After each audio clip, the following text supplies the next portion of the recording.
There's Nick Batum spearheading the starting unit for Coach Vince Collet. He's like he's not just a good basketball player, but he's the leader, and he's just like a coach on the floor.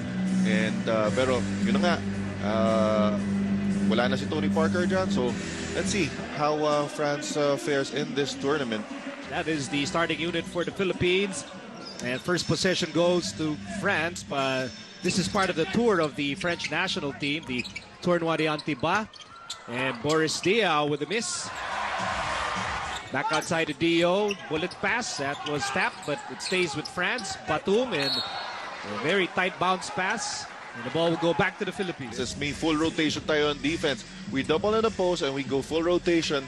And that's that time was a good defensive effort para sa ating Team Pilipinas. Andray Blatche on the move, and a wild shot. Putback is good, and the Philippines were on the scoreboard. So 3 out of the 4 attempts by the Philippines come from Andray Blatche. See a steal here by Norwood. There's a swipe by Gabe, and he goes all the way for 2. Really have to make sudden adjustments, game time adjustments, and yan na masusubukan dito sa Pilipinas. Drop it, Aguilar. We're getting the nice dish from LA Tenorio. Oh my goodness. Smart bro, tomorrow's internet. And a 2-point lead for the Philippines. This time an easy bucket there. By Japet Aguilar, medyo siseryosohin na. Time. Oh, and an alley-oop play. Finishing the alley-oop, Dio to Chalabal, who was all alone. Yeah. 2-point lead for France. Oh. And that's a bucket plus the foul coming from Jeff Chan. Yeah, took his eye off his man and was caught behind. Yes. And then you suddenly, face France as Jalabal completes a 3-point play. Blatche, shot clock down to 10. Andray Blatche. That's counted. Yep, basket is good. See here the agility here of Andray Blatche.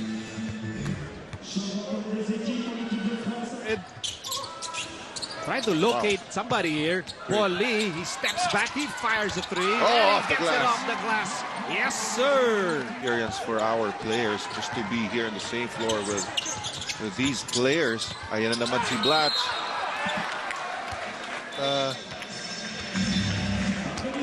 Makikita mo, mag-sign up na ba si Blatche? Eto, tignan natin, kailangan ba itong mag-enroll? Nako. But as you mentioned, Andray Blatche, he's trying to prove a lot of things on many levels. Oh, yeah. Pigris sends it to Paul Lee. We're down by just 2 points. With under 3 minutes remaining in the opening quarter. Paul Lee. And courageous drive to the basket dito kay Paul Lee. Oh. that's against Nando De Colo. And 2 free throws here for Paul Lee. He just went at it against Nando De Colo. Played for the Spurs and the Raptors in the NBA. Pinakita oh. Sila kaya magpuntang Tondo. Pingris attacks and Pingris will miss. And Pingris tries to keep the ball alive, and he does. And that's the effort of Sakuragi. Back to Jackson. They try to go inside, and the basket is good, and that's a push. So well-executed play there, and Beatrice had great inside position. Lortel. Lovernier. Good help by Ranadel de Ocampo, and it's a turnover. France with 20 points in the first quarter. I mean, you would have to applaud the defensive effort here para sa ating Gilas Pilipinas.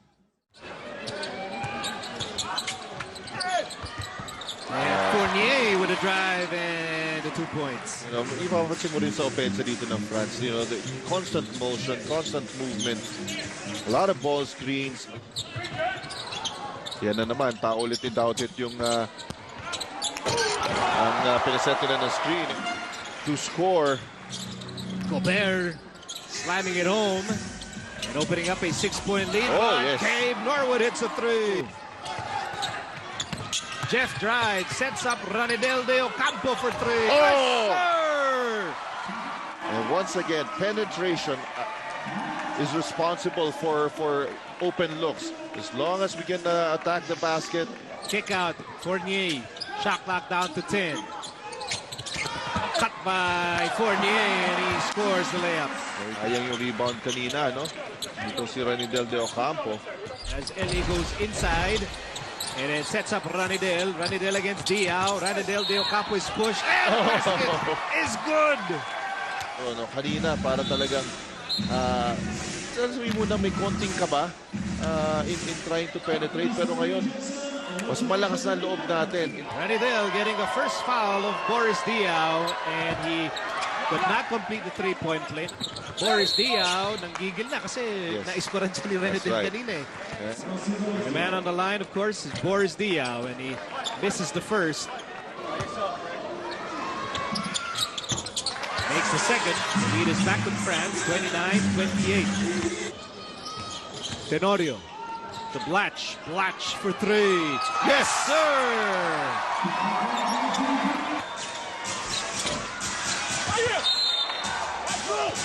And it will be Philippines basketball. And now, some of the French players, they're getting flustered here.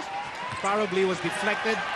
Bertel over to Lovernier, and he slams it home, and he ties the game at 31. Break, maganda yung nagiging transition defense natin, except for this one. Personal yun para kay Andray Blatche, and right now, that resulted in another fast break. Ayaw na ayaw dito ni Coach Chot Reyes, yung fancy one-on-one move. Guys like Nick Batum and Boris Diaw and Nando De Colo as Andray Blatche scores, and he ties the game at 33. Nice sidestepping move here. Here's De Colo, and he connects. Well, they were unsure who was going to double team. Talking about Team Pilipinas, no? Pingris or Jimmy to Blatche. Shot clock down to 5. Blatche, wide open. Shot, Jeff Chan. Yes, sir! That's a three. Yung hinahanap ni Jeff Chan kanina pa. He's been in that spot. Jimmy sets up Jeff. Jeff Chan for three. Yes! Sir! Jeff Chan with another open look, and that's all he needed for back-to-back threes. Jeff Chan giving the Philippines their biggest lead. Batum. And that will be an offensive foul, I guess, from or against Lovernier. That's going to be his fourth personal foul.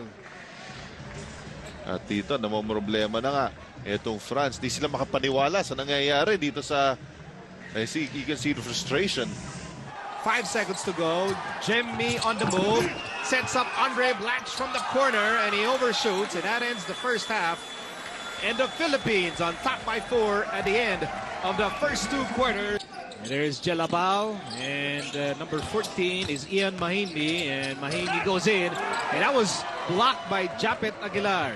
Japet tried to secure the rebound. Here's Gabe Norwood. Norwood against Nick Batum. Norwood outside. Jeff Chan for three. Yes, sir!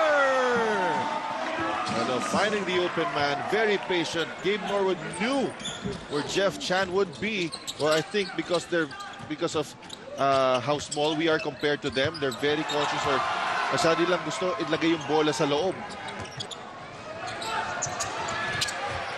And that's an easy 2 for Nick Batum, and a first field goal for France here in the third period. I'm sure also for the coaching staff was smart. Gilas, yung mga fast breaks itong France.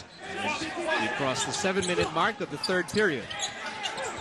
Open shot, Nick Batum. I don't know if he wanted to switch, but how can you switch? It was Blatche man setting the screen. Philippines still ahead, 42-39. And that will be a foul against Jalabal. Kumbaga, lumalabas na yung yabang ng mga Pinoy. Speaking of, that's a three for Luis Alfred Tenorio. When you're taking your shot, when you're trying to penetrate to the basket, and even in rebounds we're battling, although they're lucky break here for France.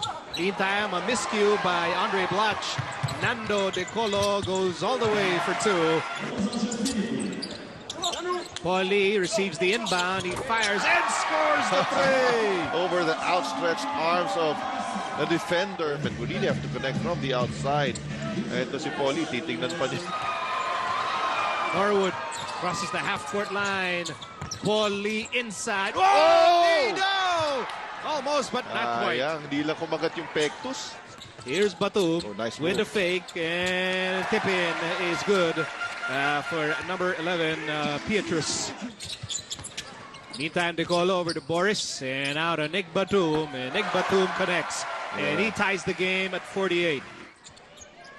Dio to Batum, posting up Jared, and it's Nick Batum taking over, and lamang na ng 4 points on France. Wale, hindi na niya hinintay na makaset up yung double team.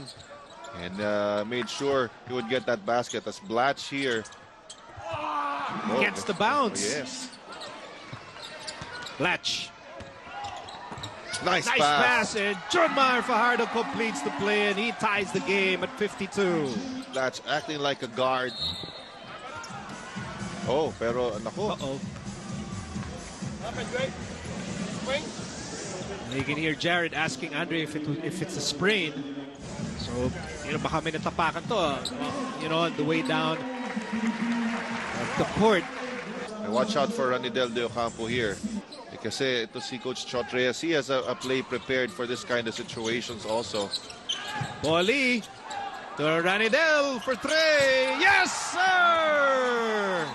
And once again, Ranidel De Ocampo, hindi nila kilala. Ito si Ranidel. And he knocks down that three. Second buzzer beater for Gilas Pilipinas in this game. You're seeing numbers here to explain why the Philippines is ahead. We are ahead over France here at the end of three quarters. Because we're recognizing that France is struggling from the outside. Right now, we're in a bit of a zone. Pero yung alley-oop play na yun, that was a zone breaker. Jimmy, bullet pass over to Gary. Gary trying to move past Nick Batum. David. Got away! Akala kasi nila matatrap na si Gary sa gilid eh. As Beatrice still complains to the referee and they leave Jimmy Arapag open. Jimmy Alapag! Right now, you France, they're just complaining. They're bothered mentally by what the Philippines has been doing in this ball game. Saxon.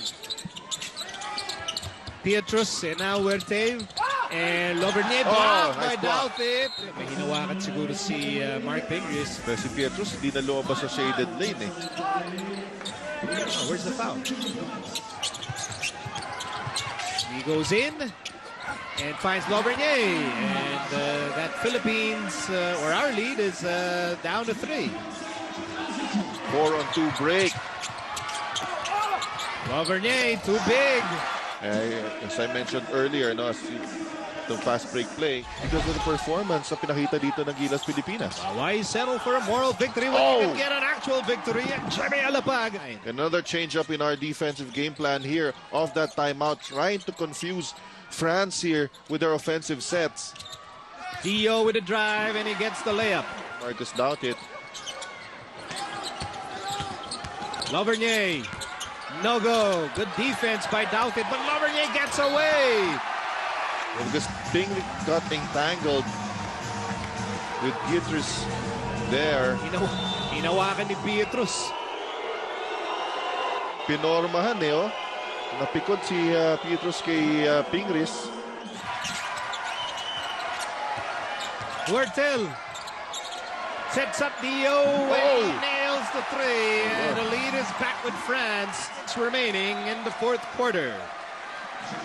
Once again, Dio with that open look. Late challenge. Mga little things dito para sa France. And ito siya nabiyayaan. They want them to help. And that opens up his man to drive to the basket. Meantime, Norwood attacks. And he will take 2 free throws.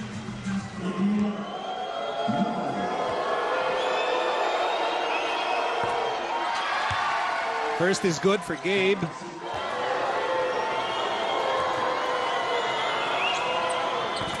Second also good. Again, Blatche's man setting that screen. They try to make him help. Ito, hindi siya humel. At that time, that enabled France to score si Huertel. Norwood on the right side. Guarded by Batum. Paulie on the move. Paulie with the drive. Yes! Palingin ko, Pinoy na talaga to Another penetration. Paulie, no go. Pingris. I tell you, Paulie and Jimmy, they don't care about the size of the defenders. The only reason Richard and I are laughing is because we're nervous. Yes. Dinadada lang namin sa tawa. Paulie misses the first free throw. We're still in good shape here. Field goal separating the two teams. And here he is with the ball. And he finds Dio, and Dio connects. Ouch. Fading away. Shot clock winding down. High looper. Big shot there by Dio. Lovernier again. Wow. Yes, Si sayang. Loverny talaga yung naging sakit ng ulo Yes, natin. good adjustment there. Siping yung pina-defend nila dun sa ball screen. Loverny, and here's Batum. Batum will miss. Blatche. Jeff Chan will fire away. He fires a three. And Loverny with a rebound. And France will survive. Oh, yeah. And what a sigh of relief para sa France to survive and win this game. And right now, you know, they know the Philippine team is for real.